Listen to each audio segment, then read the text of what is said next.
It is unbelievable truly how they betrayed their brothers, even though their brothers had so kindly forgiven them. Of course, what was the hukum in Islam for al-faqih when he was actually attacking the Muslims and aiding with the Christians? What was the hukum of Islam?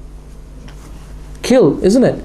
The hukum in Islam for such a traitor was to be put to death. However, Yaqub bin Mansur al-Marini, when he had forgiven him, he never thought that he was going to do this thing again. Which silly person does that again, except a disbeliever? And so that is what al-Faqih did, and he went against Yusuf al-Marini. And what happened was in the year 701, al-Faqih died, and he was replaced by al-A'mash, his son called al-A'mash. And this son al-A'mash, he aided the Christians in taking over the Straits of Gibraltar. So now the Christians ruled over the Straits of Gibraltar, making sure that therefore the help that would come from Maghrib, from the bottom, would not reach Andalus anymore.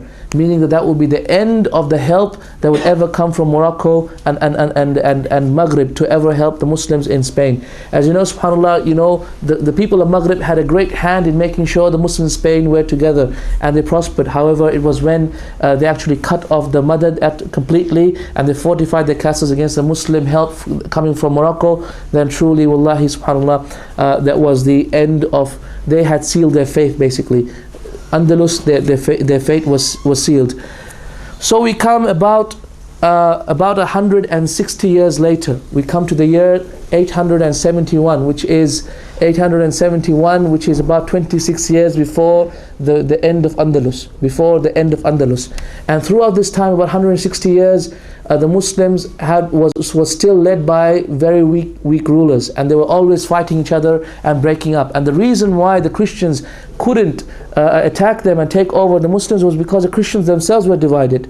So all throughout this time, the Christians themselves were divided for 160 years. Yet in the years 871, the queen of the Christians, that Isabel, her name was, the queen of Castilla, Isabel, and the king of Aragon, they decided to get married.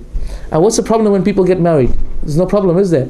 But the problem here was that because two kingdoms were coming together, the Christians were not divided anymore, and because they were married now, and they would get married, and so the forces of the Christians would be united now against the Muslims. And this truly was the end of Andalus, because Queen Isabella, she made a promise that she would not sleep with the King Aragon until they had taken over the palaces of Granada, and that they would only sleep together in the palaces of the Muslims.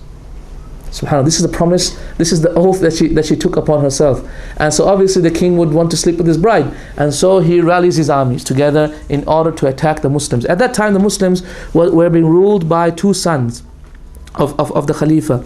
The Muslims at that time were ruled by this person by the name of Al-Ghalib Billah. Al-Ghalib Billah meaning the person who wins. What is a better word for Al-Ghalib? The person who wins by the fortune, or the good fortune of Allah subhanahu wa ta'ala, and by another man by the name of Al-Dhaghal, and he was his brother. Al-Dhaghal. Al-Dhaghal basically means a courageous person. Obviously they were never courageous. Any huge titles, mashallah, like we have today in a custodian, etc., and this and that. We have huge titles, but wallahi they have very, very little meaning.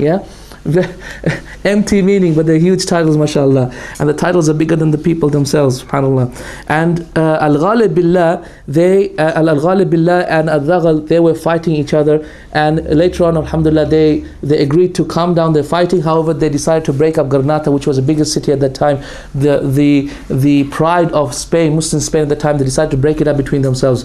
So Al-Ghalib Billah took half of Spain, half of Granada, essentially taking half of Spain with him, half of whatever was left from the Muslim Spain at that time, whereas Al-Dhaghal took over the other half. So what happened was Al-Ghalib Billah, he had a wife and he had a concubine that he had. His wife was a Muslim woman by the name of Aisha, and he had a son with Aisha by the name of As-Saghir. And wallahi, he was As-Saghir. He was called As-Saghir, and wallahi, he was Saghir. As you will see, he is the person who handed over Spain to the kuffar without even raising a single finger, as you will come to, inshallah.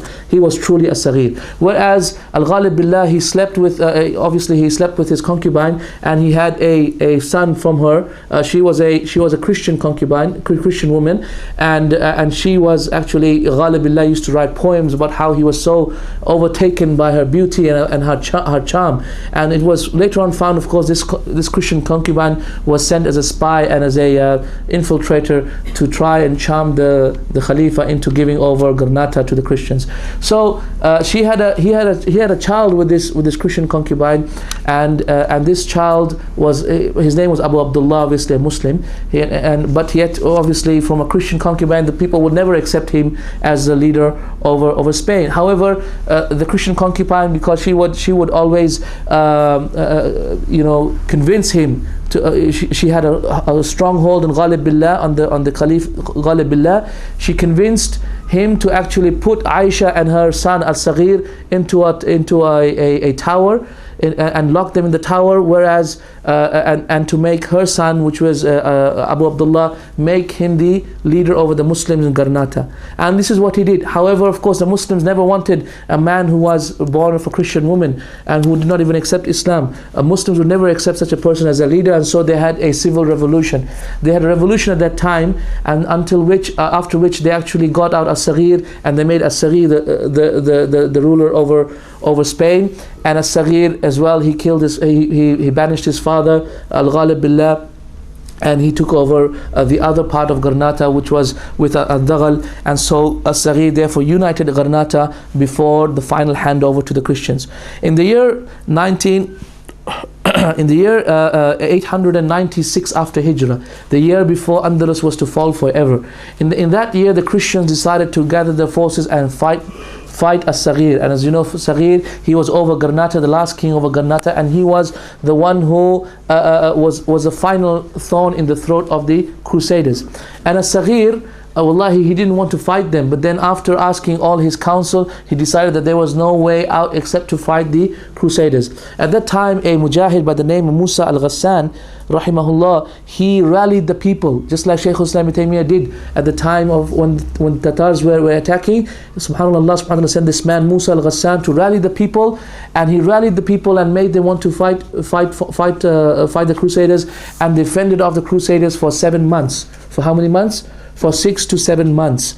Thereafter, the king and queen of the Queen Isabella and her husband for Aragon, they sent an emissary to As-Saghir and said, we will give you 70 conditions, we will do 70 things for you, with the condition that you hand over Granada to us, and give Granada to us. And from these conditions were that we will not harm you, we will not harm your children, we will not harm your family, and things like that, all guaranteeing the king that he was going to be safe. And we will give you X number of wives and concubines, and we'll give you so much money, and this and that, subhanAllah.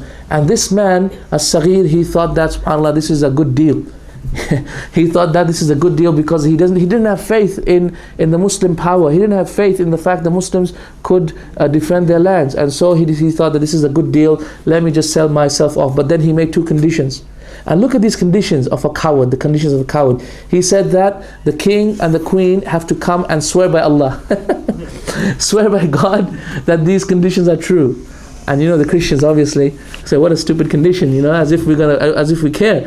And so they did it, they agreed to this condition. And the second condition is that the Pope has to be our leader in affairs, and that the Pope has to agree to these conditions. And so the Pope, subhanAllah, how can you take someone? It's like taking United Nations as our leader, isn't it? Between our affairs. See how it is happening all the time. He's taking the Pope, subhanAllah, as the guardian in case of disputes. If for example the Christian just doesn't fulfill one of these conditions, he's going to go to the Pope in that manner, subhanAllah. And this is so amazing. These are the 2 conditions. When the Mujahid Musa al-Ghassan, when he saw these conditions, he gave a khutbah to the people and told the people, wallahi, this is an end to your schools, this is an end to your mosques, this is an end to Islam in Granada. You must not agree. But then the people agreed, and As-Saghir agreed. Of course, Musa al-Nasr, he had a small band of men. He did not agree, and he said, wallahi, I will prefer death rather than slavery to the Christians. And so obviously he put on his armor and he went out and fought in what we call suicide missions these days, and he went and fought until he died, subhanAllah. And this was with his death, the death of Musa al-Ghassan died